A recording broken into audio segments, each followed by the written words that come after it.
धीरूभाई अंबानी, उनको भी मालूम था, उनका भी बिजनेस कौन सा था? कपड़े का बिजनेस था, आप सभी को पता है, राइट? टेक्सटाइल बिजनेस था उनका, विमल उन्हीं का ब्रांड था। धीरूभाई अंबानी को मालूम था कि अगला जनरेशन में इस लाइन में कपड़े का हर जगह पे मिल होने लग गया, तो कपड़े के बिजनेस में कोई कस रहने वाला नहीं है। उन्होंने पूरा रिसर्च करके पेट्रोलियम इंडस्ट्री उन्होंने खड़ा किया और उन्होंने जामनगर में 80 किलोमीटर तक फैला हुआ प्रोजेक्ट, आज एशिया का नंबर 1 पेट्रोलियम रिफाइनरी, वर्ल्ड की 4th नंबर की रिफाइनरी उन्होंने इंडिया को दिया। और जान के आप लोगों को हैरानी होगी, आप में से कईयों को नहीं पता होगा, मुझे मालूम है जहां जहां सेमिनार में मैंने बात बताई किसी को पता नहीं होता है, जामनगर की 80 किलोमीटर में फैली हुई उस रिफाइनरी का फाइनेंस किसने किया था? जब उनके चार्टर्ड अकाउंटेंट टीम, उनकी फाइनेंस की टीम, जब भी उन्होंने रिपोर्ट दिया कि इतने पैसे, जो पैसे चाहिए मुझे कौन सी बैंक दे सकती है, 40 फाइनेंस की टीम थी चार्टर्ड अकाउंटेंटों के साथ, उन्होंने रिपोर्ट दिया कि इंडिया की सारी बैंक, आप सोचो 80 किलोमीटर का जगह परचेस करना है, खाने का खेल थोड़ी है, बोले ये सारे इंडिया की जितनी बैंक है ये सब बैंक एक हो जाए तो भी आपको इतना पैसा नहीं दे सकते। उन्होंने बोला भैया कुछ भी करो लेकिन मुझे रिपोर्ट, सही रिपोर्ट दो, मुझे इतने पैसे चाहिए, ये प्रोजेक्ट मुझे इंडिया में लॉन्च करना है, ये पेट्रोलियम इंडस्ट्री मुझे खड़ी करनी है यहां पर। वो लोग वापिस आए 2-4 महीने के बाद रिपोर्ट लेके, और धीरूभाई अंबानी को उन्होंने बोला एक ऑर्गेनाइजेशन है जो ये काम कर सकती है और वो है वर्ल्ड बैंक फाइनेंस। ये वर्ल्ड बैंक जो है वो आपको फाइनेंस कर सकती है, लेकिन वर्ल्ड बैंक की कंडीशन रहेगी, सबसे पहली कंडीशन उनकी ये रहेगी कि हम पैसा तो दे देंगे आपको, आप बिजनेस भी कर लो, लेकिन ये प्रोजेक्ट आपके कंट्री में नहीं रहेगा, ये प्रोजेक्ट हमारे कंट्री में रहेगा। धीरूभाई को ये मंजूर नहीं था, वो चाहते थे कि इंडिया में बड़े हुए, इंडिया से आगे बढ़े, तो चाहते थे कि ये रिफाइनरी भी मेरे को सिर्फ इंडिया में ही बनानी है ताकि रोजी रोटी इंडियन लोगों को मिले। उन्होंने इस प्रोजेक्ट को कैंसिल किया, नहीं वर्ल्ड बैंक से मुझे पैसा नहीं चाहिए, और कुछ ढूंढो। और 2-4 महीने के बाद रिपोर्ट लेके आए, इंडिया में एक ही ऑर्गेनाइजेशन ऐसी है जो इतना पैसा आपको दे सकती है, और वो है life Insurance Corporation of India. और आज 80 किलोमीटर में जो एशिया का नंबर 1 रिफाइनरी जो बनके हुआ है, पिछले 20 साल से कार्यरत है, तो इसका पूरा श्रेय अगर जाता है तो हमारी कंपनी को जाता है, आपको और हमको जाता है, हम सभी को जाता है। एक बार जोरदार तालियां हमारी ऑर्गेनाइजेशन के लिए बना चाहिए।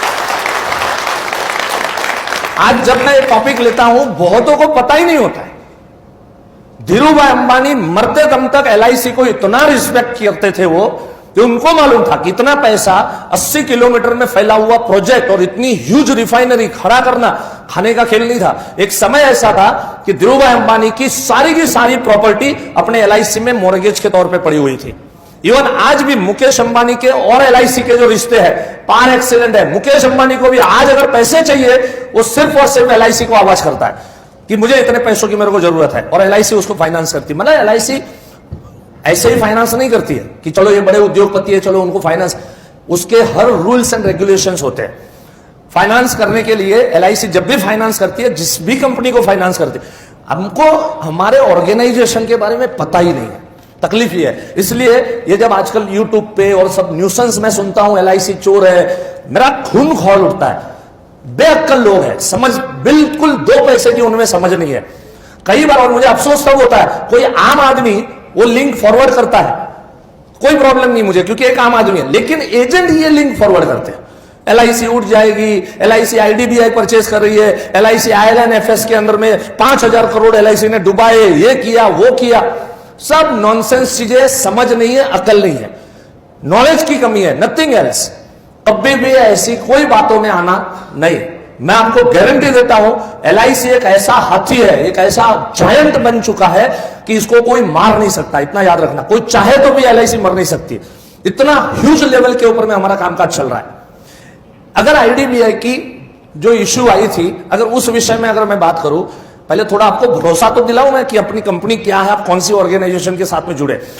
देखो, कोई अगर रिलायंस में काम करता है आपके इधर इलाके में, आपके मेरठ के अंदर में, आप जिस भी शहर से यहां पर आए हो, बहुत सारे लोग आउट ऑफ टाउन से आए हुए हैं, तो जिस भी शहर से आप बिलोंग करते हो, आपके गांव का छोकरा मुंबई में कहीं कोई अच्छी बड़ी ऑर्गेनाइजेशन में काम कर रहा है, वो आता है, आप उसको पूछते हो बेटा कहां काम कर रहे हो, कैसे फक्र के साथ बोलता है ना, अंकल मैं इंफोसिस में लगा हूं, मैं अंकल मैं विप्रो में लगा हूं, अंकल मैं रिलायंस में लगा हूं, अंकल मैं टाटा ग्रुप ऑफ कंपनी में लगा। ये सब लोग ऐसे फक्र करते कि नहीं करते? हेलो, यस और नो?